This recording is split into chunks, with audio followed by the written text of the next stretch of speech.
back, everyone. Thanks for going on this 2-week journey with me as we read through the life and teachings of Jesus. We are on day 4. Remember, on day 1, we read Luke 1, preparing for Jesus' arrival. On day 2, we read Luke 2, which was the story of Jesus' birth. Yesterday, on day 3, we read Mark 1, which was the beginning of Jesus' ministry. And today, on day 4, we read Mark 9, a day in the life of Jesus. Mark 9 is chapter 9 is one of the most action-packed chapters in the Gospels.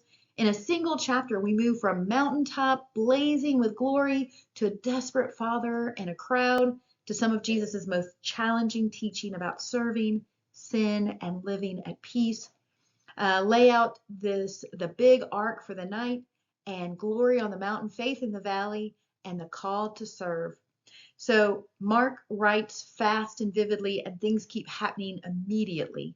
And we're going to picture being one of the disciples watching all of this unfold.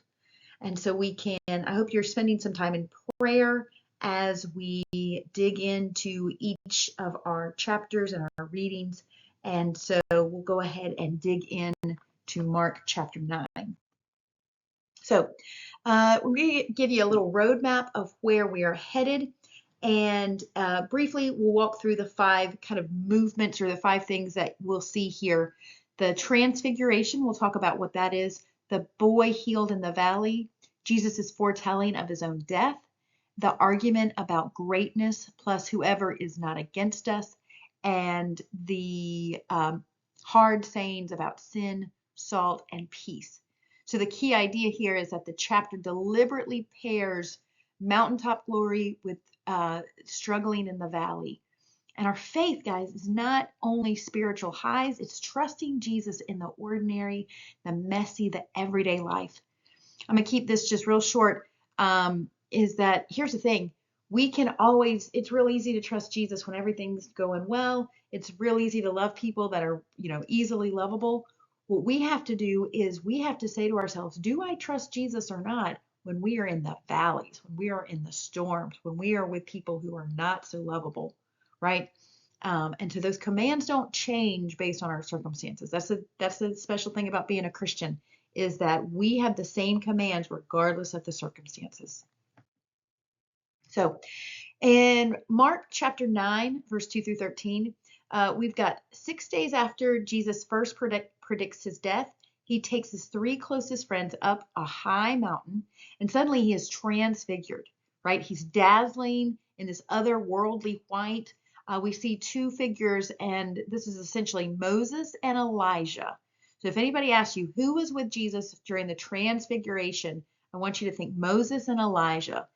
These are great figures from the law, from the Old Testament, and prophets that appear with him. Peter's so overwhelmed, he starts talking about building shelters. He's afraid, he doesn't know what's happening. Then there's a cloud, a picture of kind of God's presence that covers them. And the Father speaks and he says, "This is my beloved Son." Listen to him. Notice the command is not look, but listen. Follow Jesus even when he starts talking about the cross. So if it had been Peter or James or John, how do you think they would have reacted? Or if you had been them, how would you have reacted? Why do you think Jesus told them to keep this quiet for now, though? All right, next in Mark chapter 9, verse 14 through 29, we go straight from glory, from the transfiguration, to chaos. We've got a crowd is arguing, the disciples have just failed, and a father is desperate. His son has suffered since childhood, and the Spirit throws him into fire and water. The father says this, "I believe, but help my unbelief." That is honest faith, real trust mixed with real doubt, and brought straight to Jesus. Now, Jesus does not reject that half and half faith. He heals the boy, and afterward in private, he tells the disciples, this is kind that only comes out through prayer. So how do you all deal with unbelief? Do you ever have doubts, right? Do you ever doubt your doubts? Really, it's a statement of where you are psychologically for that day, because, our doubts don't change what's true about Jesus. So what would it look like this week to bring your doubts to Jesus instead of hiding them or pretending they don't exist? Next, in Mark chapter 9, verse 30 through 32, this is the second time that Jesus tells the disciples plainly that he will be betrayed, killed, and will rise again, right? He's prophesying his own death. This is what makes Jesus not just a man. This is what makes him God, or one of the things. He deliberately pulls away from the crowds just so he can teach them this. But they do not understand and they are afraid to ask. It points out how human that is, that sometimes we avoid the questions because we are afraid of maybe it makes us look like we're, unaware or not as smart as we wish we were. And so we avoid those questions. But this goes back to the mountain, right? The same Jesus who shone in glory is walking straight toward the cross. Glory and sacrifice, they go together. Why do you think the disciples were afraid to ask? Do you have any questions about faith or what you believe about Jesus that you maybe have been afraid to ask out loud? I want you to encourage you to feel comfortable to ask those questions. Now, next in Mark chapter 9, verse 33 through 41, there are two scenes here. First, Jesus catches the disciples arguing about who's the greatest, and then he flips the world scoreboard, right? He says, if anyone would be first, he must be last of all and servant of all. Then he picks up a child, a nobody in that culture, and says, welcoming the small is welcoming him. Now, second, John admits they stopped someone casting out demons in Jesus' name because he was not one of us. And Jesus says, do not stop him. Whoever is not against us is for us. So even a cup of water given in his name counts. So this is where in Mark, we really do see Jesus identifying himself as Jesus as servant. And that's so different than how the world desires notoriety or recognition, right? It's always about like, how will this help me look special or, elevated? And the special thing about Jesus is he really wants people to understand that our goal is service. Our goal is being a servant to all. And so I want to ask you, what does being a servant of all actually look like? Like at school or at home or at church? Who are the little ones around you who tend to get overlooked, and how can we serve them?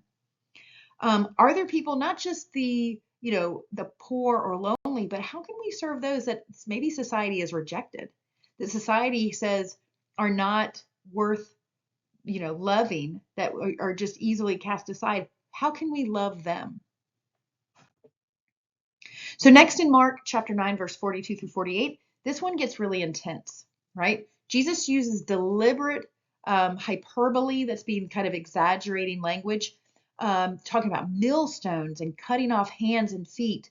Now, he's not literally saying cut off hands and feet. He's being hyperbolic, meaning he's exaggerating. He's kind of using these as examples, but he's trying to shock us into taking our sin seriously. We cannot call something good that God calls sin. If God called it sin, we need to call it sin. So I would encourage you to find out what God calls sin, because if we call it good and it's not, guys, we should literally take that seriously and figuratively cut our hands and feet off to stop us from sinning. So not literally do those things, but take it seriously so that we stop sinning. He's not telling anyone to harm themselves, but he's just trying to be very clear that we need to run from sin. There's two targets. First, do not cause little ones who believe to stumble. Our influence on others matters. So guys, what you do matters. If somebody looks up to you, if you have a young people around you, they look up to you. And if you've called yourself a Christian, they're going to look at your actions as what Christians do.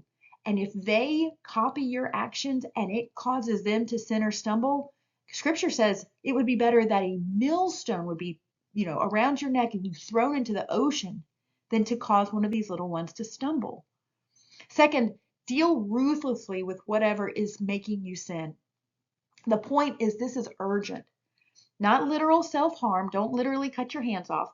But some things are worth cutting them out of our lives because they are pulling us away from God.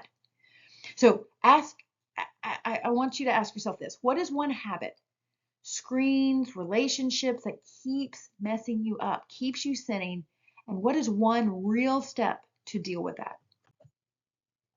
Now, in Mark chapter 9, verse 49 through 50, Jesus wraps the chapter up with kind of word pictures about salt, the importance of salt. Salt preserves, right? It purifies, it adds flavor.